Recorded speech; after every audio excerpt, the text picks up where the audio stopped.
ஓம் ஸ்ரீ குருப்யோ நமஹ.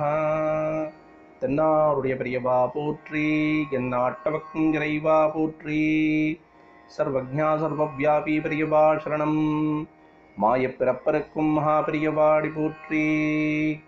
ஓம் ஸ்ரீ மகாமகணபதயே நமஹ. ஸ்ரீ சந்திரசேகராமிர்தம் அமிர்ததாரை 1231. தெய்வத்தின் குரல் 5ஆம் பாகம்.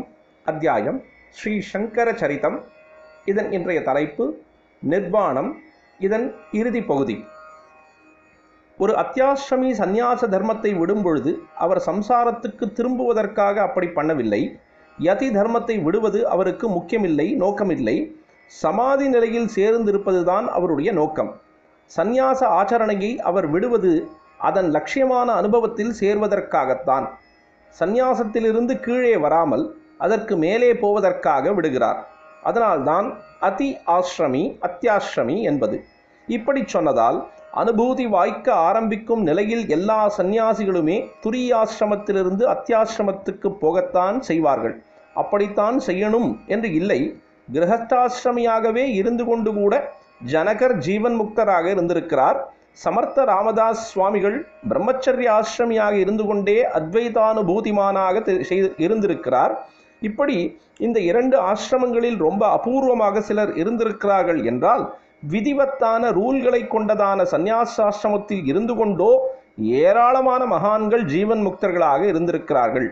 டான் என்று ஒரே ஃப்ளாஷில் ஒரு சந்நியாசிக்கு சாட்சாத்காரம் சாஸ்வதமாக கூடும் பொழுது அதற்கப்புறம் அதை எதுவும் கலைக்க முடியாது என்பதால் மூச்சு விடுகிற மாதிரி இன்வாலண்டரியாகவே, அதாவது அனிச்சையாகவே ஆசிரம விதிகளை அவரால் விடாமல் அனுசரித்து வர முடியும். இப்படி பல பேர் உண்டு.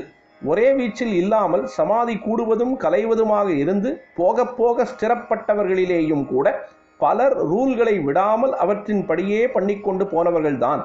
இதெல்லாம் பேச்சினால் புரிய வைக்கும் விஷயமில்லை. அவரவர் அனுபவத்தையும் ஈஸ்வரன் அவர்களை கொண்டு லோகத்துக்கு என்ன மாதிரி உதாரணம் காட்ட நினைக்கிறான் என்பதையும் பொறுத்தே ஒரு மகான் அத்தியாசிரமியாகவோ தேகம் விழுகிற வரை விதிவத்தான சந்நியாசாசிரமியாகவோ இருப்பது அமையும். எந்த விதி நிஷேதமும் தேவைப்படாதவன் ஆகவும் சகல விதி நிஷேதங்களையும் முறித்து போட்டு உயரே போனவனாகவும் பரிபூர்ண சுதந்திரனாக உள்ள ஒரு ஞானியை லோகத்துக்கு காட்ட வேண்டும் என்று ஈஸ்வரன் நினைக்கும் பொழுது ஒருவரை அதிவர்ணாசிரமியாக்கி காட்டுகிறான். சாஸ்திர கட்டுப்பாடு ரொம்பவும் அவசியம் என்று ஜனங்களுக்கு புரிய வைக்க நினைக்கும் பொழுது அவனே ஒரு பிரம்மஞானியை சாஸ்திர விதிகளின்படியே நடந்து காட்டும் சந்நியாசியாக இருந்து காட்ட பண்ணுகிறான். தத்தாத்திரேயரையும் சுகரையும் போன்ற அத்தியாசிரமிகளான குருமார்கள் பிரம்ம வித்யா பரம்பரையில் தோன்றியிருந்தாலும் கட்டுப்பாடுகள் ஒரேடியாக குலைந்து கிடக்கும் இந்த யுகத்திலே எந்த கட்டுப்பாடும் இல்லாதவரான அத்தியாசிரமியிடமிருந்து ஜனங்கள் கட்டுப்பாடு இல்லாமல் இருப்பதைத்தான் எடுத்துக்கொள்வார்கள். அவருடைய உள் அனுபவத்தை எடுத்துக்கொள்ள மாட்டார்கள் என்பதால் தான் கௌடரிடமிருந்து ஆசிரம கட்டுப்பாடு உள்ளதான சந்நியாசத்தை தழுவியர்களாகவே நம்முடைய குரு பரம்பரை அமைந்தது. லோகத்திற்கு வழிகாட்ட வந்த ஆச்சாரியால் சாஸ்திரோக்த கட்டுப்பாடுள்ள சந்நியாசாசிரமியாகத்தான் இருக்க வேண்டும். அது மட்டும் போதாது, அவரும் வழிகாட்டியாக மட்டும் இல்லாமல் வழியை பின்பற்றுபவராக தாமும் அத்தியாசிரமியிடமிருந்து இல்லாமல் சந்நியாசி ஒருவிடமிருந்தே தீட்சை பெற வேண்டும். இந்த சாஸ்திர மரியாதையை வலியுறுத்துவதற்காக அவருடைய குருவும் கூட இப்படியே சந்நியாசியிடமிருந்து ஆசிரமம் பெற்றவராகவே இருக்க வேண்டும் என்கிற ரீதியில்தான் கௌடபாதரிலிருந்து விதி நிஷேதங்களோடு கூடிய 4வது ஆசிரமிகளாக குரு பரம்பரை அமைந்திருக்கிறது. ஒரு விஷயம் சொல்லப்போனால் 9 விஷயம் அகப்படுகிறது. புதையலாக அகப்படுவதால் எல்லாவற்றையும் பார்த்து கொண்டே போவோம். அத்தியாசிரமிகளை பரமஹம்ச பரிவ்ராஜகர் என்று ஆச்சாரியால் சொல்வது எங்கே என்றால், இந்திரனை பல வருஷம் திரும்ப திரும்ப சோதித்து பார்த்துவிட்டு அப்புறம் பிரஜாபதி அவனுக்கு ஆத்ம தத்துவத்தை உபதேசித்ததாக சாந்தோக்கிய உபனிஷத்தில் இருக்கிறது. உபதேச ஆரம்பத்தில் ஆச்சாரியால் பாஷ்யம் பண்ணும் பொழுதுதான் இந்த விஷயம் சொல்லியிருக்கிறார். எல்லா ஆசை அரிப்புகளையும் துறந்தவர்களாகவும் வேறு நாட்டமில்லாமல் ஆத்ம ஞானம் ஒன்றுக்கே தங்களை அர்ப்பணித்து கொண்டவர்களாகவும் வேதாந்த விஞ்ஞானங்களிலேயே பூர்ணமாக ஈடுபட்டவர்களாகவும் பிரஜாபதி 4 பிரகரணங்களாக இங்கு கூறியுள்ள சம்பிரதாயத்தை அனுசரிப்பவர்களாகவும் உள்ள பரம பூஜ்யர்களான பரமஹம்ச பரிவ்ராஜகர்களாகிய அத்தியாசிரமிகளாலேயே இந்த ஆத்ம விதியை அறியக்கூடியது. தற்காலத்திலும் கூட இப்படிப்பட்டவர்களே இந்த வித்யையை சிஷ்யர்களுக்கு உபதேசிக்கிறார்கள். இந்த யோக்கியதாம்சங்கள் இல்லாத வேறு யாரும் உபதேசிப்பது இல்லை என்கிறார்.